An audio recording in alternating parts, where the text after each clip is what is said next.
What's going on, guys? It's Zach here, bringing you guys a fantasy football video. And this one will be going over 5 players that I've been looking to sell high on ahead of Week 7 of the NFL.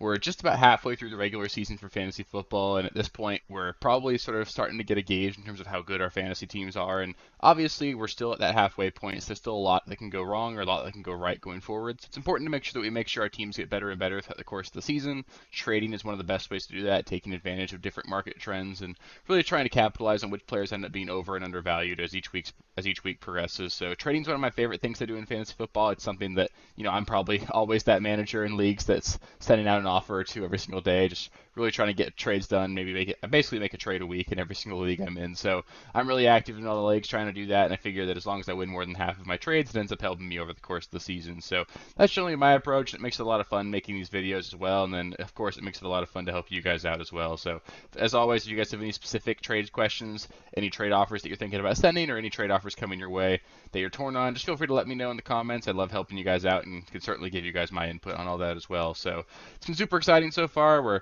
6 weeks in, and most of my team's doing pretty well. I believe I'm like 4-2 in pretty much every single league. I've got 1, 2, and 4 team and 1, 5, and 1 team, but then the other 5 are all like 4-2. So been pretty good. Unfortunately, that 2-4 team is the subscriber league, so I got to turn it around there because you guys are kind of making me look a little bit bad. But hopefully things get better for me going there. I've been dealing with Saquon and Higgins and stuff being banged up, so things should turn around for me there pretty soon. But yeah, been a fun start to the season, and in general, I think that all these guys that I'll be talking about are guys that I would be looking to move on in foreign trades. They're not guys that I'd be necessarily trying to sell for just giveaway, but they are guys that I think are overvalued right now and guys that I do think you guys could capitalize on. So if there's any players I didn't mention as well, feel free to let me know, and it's happy to interact with you guys as much as possible in the comments. So yeah, with that, let's just get into the first player here before I ramble on too long.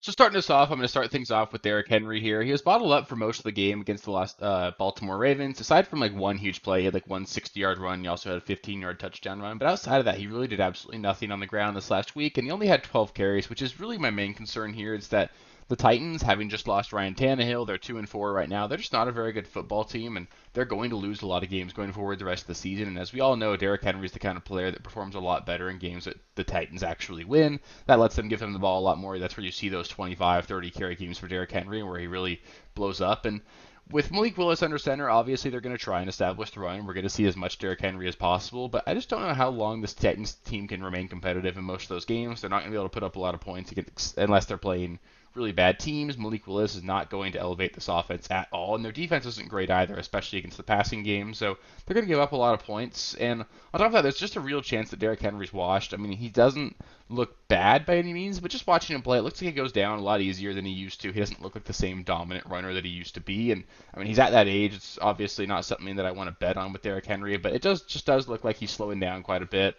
And Tajay Spears looks really good for them as well, so I think Spears is going to continue to be involved. He is the preferred pass-catching running back for this team as well, so Derrick Henry is not going to see the lion's share of those pass-catching opportunities when this team gets down. You're going to see a lot of game scripts where Derrick Henry just doesn't really pay off. So I think I'd sell the really solid fantasy performance that you got this last week. He ended up with like over 100 total yards and a touchdown. That looks really good from a fantasy standpoint, but the usage was concerning. This team losing Ryan Tannehill is only going to get it worse, and they're on bye this week, so I'd probably try and move him now before he comes out and actually lays an egg after Ryan Tannehill misses a week, and you see how bad this offense is under Malik Willis. So I think I'd sell Derrick Henry in his name while I still can, because I do think this could be the end for him. Next, we've got Courtland Sutton here. He just keeps scoring touchdowns. He's got 4 touchdowns scored on the season, despite being in what seems to be a pretty mediocre offense. And honestly, he's not getting a ton of targets either. He just continues to catch 4 or 5 passes and ended up falling in the end zone. He had a really amazing catch in Week 6 against the Chiefs that honestly saved his fantasy day. He really was a no-show for most of the game until that really great one-handed catch he made in the end zone. Really saved his fantasy day. He ended up with like 14.6 PPR fantasy points, and he's been like a solid wide receiver 3 on the season so far, and it's just completely elevated by touchdowns. He's got 4 touchdowns through 6 weeks. That puts him on like a 12, 11 touchdown pace over the course of the season, and I just don't see him getting there. I think Russ ends up throwing for around 30 touchdowns this season, assuming he manages to play the whole season without getting benched for contract issues. And If that happens, that obviously the floor is even lower behind him. And if Russ plays the whole year, probably looking at Sutton getting like, I don't know, 3 or 4 more touchdowns over the course of the entire season, outside of there being some sort of fluky luck situation for him over the course of an entire season. But I just don't see this Broncos offense going anywhere. It's not something that I'm excited about. And there is a chance that Cortland Sutton gets moved to another team as well. We know Jerry Jeudy's basically got a foot out the door already. I fully expect him to be moved before the trade deadline. I think it would be reasonable as well for the Broncos to consider moving Cortland Sutton. And it's just hard for players to move to a new environment and perform at a high level once they get there. We've seen it in the past mid-season, but it's just really rare. You normally end up with a situation where the player doesn't know the playbook, they're on limited snaps, and maybe they find their way to being relevant come playoffs. But I just don't see a world where Sutton gets moved and ends up improving. So I think you're pretty much seeing what the production is going to be for him right now, except the touchdowns are probably going to go away. So he probably ends up being a touchdown-dependent flex play. And if you can sell him for wide receiver 3 value, I definitely do that because I don't think Sutton's a guy that you're going to be confident starting every single week. The next sell high for me here is going to be Zach Moss, and I really don't know how much you can get for Zach Moss at this point, but this is just, it's going to be Jonathan Taylor's backfield sooner than later. I think I'm leaning towards sooner, especially on that. I think that we'll probably see maybe one more week of Zach Moss being involved enough in this offense to be considered a starting option, and then after that, you're probably going to see Jonathan Taylor take over 70 to 80% of the snaps. They just paid him a ton of money. They're not going to pay him that much money and not use him. We know how elite Jonathan Taylor is as well. Zach Moss has not been good enough throughout the course of his career for me to believe that he can actually hold off Jonathan Taylor and make this a timeshare. So when that happens, Zach Moss is going to become like a desperation touchdown dependent option at the running back position. Not a guy that you want to be starting by any means, except extremely positive game scripts. And I don't know how many of those the Colts are going to have without Anthony Richardson. They look like a decent but not great team, and they're just not going to be a team that's going to stomp a lot of people. So Zach Moss probably won't find himself with very many scoring opportunities going forward. So if you can trade him to a really RB needy team right now, as we all know, there's 6 teams on bye. There are a lot of injuries going across the league right now, so a lot of teams are really desperate for a running back too, just a warm body they can put in their starting lineup right now. And if you can trade Zach Moss and sell the high production and convince them it's going to be a 50-50 timeshare going forward and get like a weekly starter at the wide receiver position, I would absolutely do that because I think Zach Moss he's a really expiring asset. He's probably got maybe one more week left, and then it's probably just going to come all crashing down for him.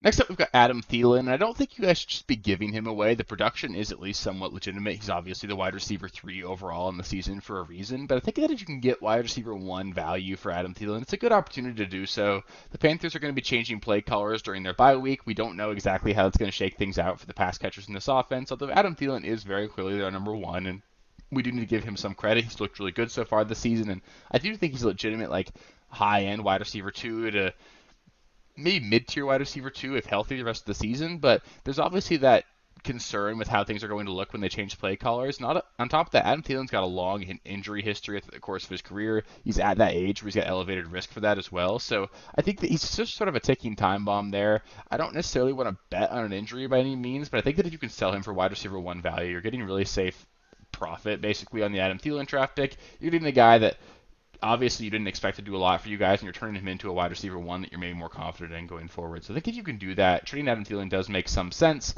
It's just that I'm concerned about the play caller transition, concerned about an injury potentially popping up, and this Panthers offense just doesn't look good enough that I could believe that he can continue to support this level of production. So I think the production is going to fall off a little bit, even if he stays healthy. It could dip even more if the play caller really changes things schematically, and then on top of that, there is some elevated injury risk for Thielen. So I think I'd be looking to capitalize on his peak value right now.